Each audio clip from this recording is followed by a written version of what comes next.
Hello everyone, इस question में क्या बोला है कि A greater than B greater than A सबसे बड़ा है, फिर बी, फिर सी। मतलब कि ए ग्रेटर देन बी है और बी ग्रेटर देन जीरो है। दोनों पॉजिटिव क्वांटिटी हैं, बस इसमें याद रखना कि ए बड़ा है बी से। ठीक है। अच्छा, ये आपके पास इक्वेशन दे रखी है, ध्यान सुनिएगा। अच्छा, तो इस इक्वेशन से बोला है कि ये क्वाड्रेटिक इक्वेशन है, हैज रूट्स अल्फा बीटा, और बीटा बड़ा रूट है।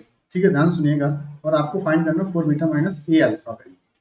अच्छा, इस पर जो क्यूबिक है इसको ध्यान से देखो। अगर मैं ए क्यू प्लस के बी क्यू, है ना, अगर आप ध्यान से देखो इस चीज को आप ऐसे लिखो, प्लस के 27 ए बी माइनस के कितना लिखा 729, राइट, इक्वल टू जीरो।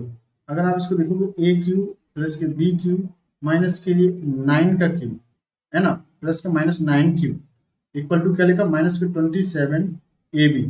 ये इंडायरेक्टली पता है क्या लिखा, ए क्यू प्लस के B cube plus C cube equal to 3 AB जैसा लग रहा। 3 AB कब होता है, जब A plus B plus C का वैल्यू जीरो हो। तो आप देखो A plus B plus minus 9 ये जीरो होगा, मतलब A plus B minus 9 equal to zero, A मिल गया। Important result. अच्छा, अब इस वाले क्वेश्चन पे आइए। ये एक आपको क्वाड्रेटिक दिया है। इस क्वाड्रेटिक में अगर मैं एक्स का वैल्यू 1 रख के देखूँ, 1 रखेंगे तो कितना आ जाएगा, ए प्लस के B minus 9 equal to zero. ठीक, मतलब इसका वैल्यू तो जीरो होता है। इसका मतलब एक्स इक्वल टू 1 इसको सेटिस्फाई करता है, क्योंकि देखो ए प्लस बी माइनस 9 उसका जीरो, इसका भी वैल्यू जीरो है, तो जीरो इक्वल टू जीरो। मतलब एक्स इक्वल टू 1 आपका क्या आ रहा, इसका रूट्स आ रहा।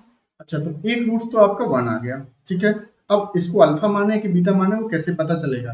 तो अल्फा इंटू बीटा आपको पता होता है इस क्वाड्रेटिक में, सी अपॉन ए होता है, तो माइनस 9 अपॉन ए।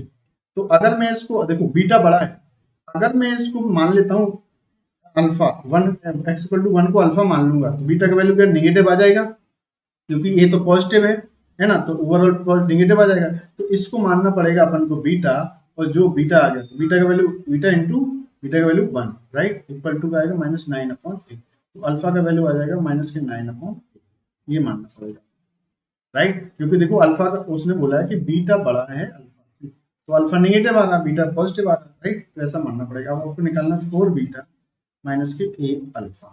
Four beta, four into beta का वैल्यू कितना 1 माइनस ए, इसका वैल्यू कितना है अल्फा का, इसमें वैल्यू रख देते हैं।